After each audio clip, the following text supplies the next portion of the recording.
Giornata di tregua dal maltempo a Jesolo dopo il forte libeccio di ieri, che ha ingrossato il mare portandolo a erodere una settantina di metri la duna di sabbia dell'area Pineta.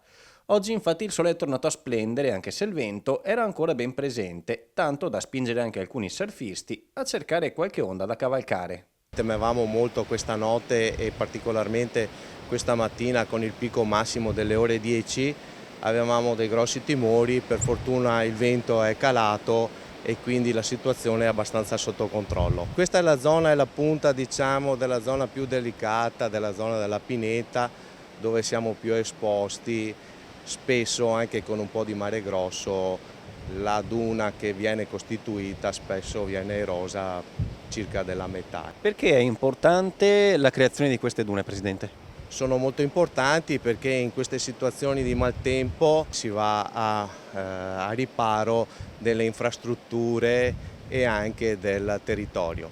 11 ottobre, la data di inizio più o meno della costituzione di queste dune, adesso a che punto siamo?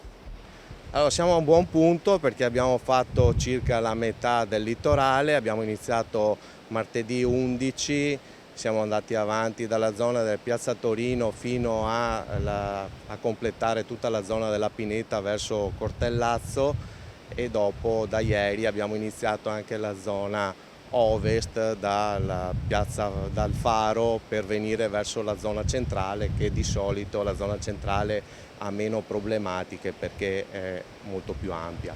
Nel frattempo continuano i lavori delle ruspe nella spiaggia del Faro per mettere al sicuro la preziosa sabbia prima dell'arrivo di altre mareggiate che potrebbero lambire la costa già a partire da venerdì. Un po' di preoccupazione c'è sempre perché quando si hanno questi periodi qua, nell'avvicinarsi di novembre, c'è sempre problematiche con il tempo.